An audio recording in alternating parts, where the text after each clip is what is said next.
So Q నాట్కి A and Z naught ఇస్తే Q నాట్కి వెళ్తుంది కాబట్టి మనము ఇట్లా రాసుకోవాలి. ఏ కామా జెడ్ నాట్ ఇస్తే A Z naught, A comma Z naught A Z naught slash A Z naught అని రాసుకోవాలి. లూప్ బెటర్, ఎందుకంటే క్యూ నాట్ నుంచి క్యూ నాట్కి వెళ్తుంది కాబట్టి. సో అట్లా దీనికి ఏఏ ఇస్తే క్యూ నాట్కి ఏఏ పెడితే క్యూ నాట్కి వెళ్తుంది. సో ఇంకొక లూపు ఏఏ ఇస్తే ఏఏ జెడ్ నాట్కి వెళ్తుంది, విచ్ ఇస్ ఏఏ జెడ్ నాట్. నెక్స్ట్ బిఏ ఇస్తే ఇది ఆల్రెడీ ఉంది, ఇది ఆప్షనల్, ఇది తీసుకోవద్దు, తీసుకున్నా నీకు సేమ్ వస్తుంది సుహారిక, ఏఏ triple A Z not. So ఏఏ ఆల్రెడీ ఉంది కాబట్టి తీసుకోవాలి, లూప్లో ఉంటుంది. నెక్స్ట్ బిఏ తీసుకుంటే ఎప్సిలాన్ కదా.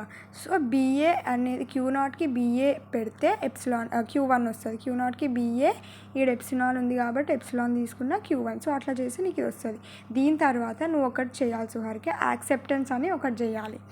యాక్సెప్టెన్స్ అని వాళ్ళు ఏవైతే ఇచ్చిర్రో ఏబీ అనేవి ఇన్పుట్స్ కదా, మనం కూడా ఏబీబీ కానీ ఏదైనా తీసుకోవచ్చు.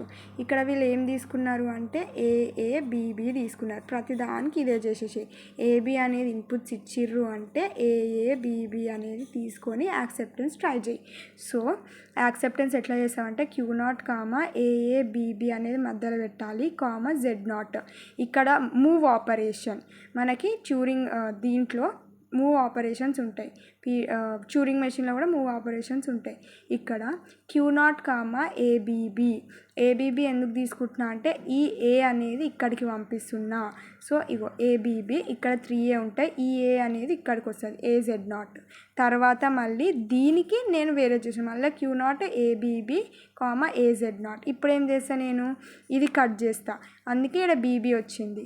అండ్ ఇక్కడ ఏం చేస్తా, ఇక్కడ ఈ ఏని ఇక్కడ యాడ్ చేస్తా. సో ఏఏ జెడ్ నాట్ వచ్చింది. సో నువ్వు అట్లా చేస్తే నీకు సేమ్ మళ్ళీ క్యూ నాట్ కామా ఎప్సిలానే రావాలి. మనకు లాస్ట్కి ఏమొచ్చిందో అదే రావాలి. అన్నే స్టేట్స్ ఉండాలి, ఒక్క ఎక్స్ట్రా స్టేట్ కూడా నీకు రావద్దు.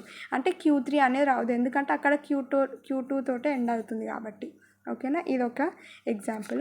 ఇంకొక ఎగ్జాంపుల్ ఉంది సుహారిక, జస్ట్ లాజిక్ చెప్తా, గుర్తుపెట్టుకో.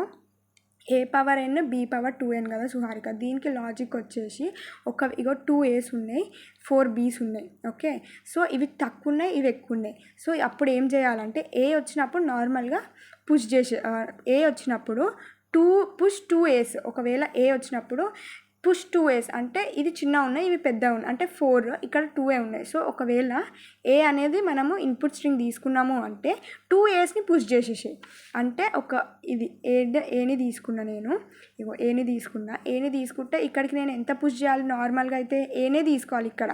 కాకపోతే ఏ వచ్చినప్పుడు 2A'ని తీసుకోవాలి, 2A'ని మనము పుష్ చేయాలన్నమాట స్టాక్కి. 2A's తీసుకున్నారు, మళ్ళీ నెక్స్ట్ టైం కూడా మళ్ళీ ఇంకొక ఏ వచ్చింది, అప్పుడు మళ్ళీ 2A'ని వాళ్ళు తీసుకున్నారు అనమాట. 2A'ని వాళ్ళు తీసుకున్నారు. సో అట్లా మనకి 4A's వచ్చినాయి. ఇగో ఇట్లా రాయాలి. రాసిన తర్వాత నెక్స్ట్ మళ్ళీ బి వచ్చింది కదా, బి వస్తే మళ్ళీ స్టేట్ చేంజ్ చేయాలి. స్టేట్ చేంజ్ చేసిన తర్వాత బి వస్తే ఏం చేయాలి, ఒకటి ఏని పాప్ చేయాలి. అక్కడనేమో ఏ వస్తే పుష్ చేయాలి, బి వస్తే పాప్ చేయాలి. ఇక్కడనేమో ఒక్క ఏ వస్తే 2 ఏలు పుష్ చేయాలి, అండ్ బి వస్తే ఒక్క ఏని పాప్ చేయాలి. ఇది ఒక లాజిక్ అనమాట. దేనికి, A⁴n B⁴2nకి లాజిక్.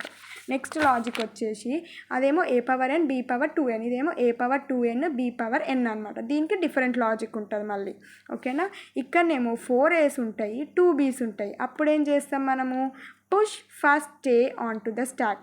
వచ్చిన ఫస్ట్ ఒక్క ఏని పుష్ చేస్తాం, తర్వాత ఏని మనం అసలు ఏం చేయం, దాంతో మనకు సంబంధం లేదు.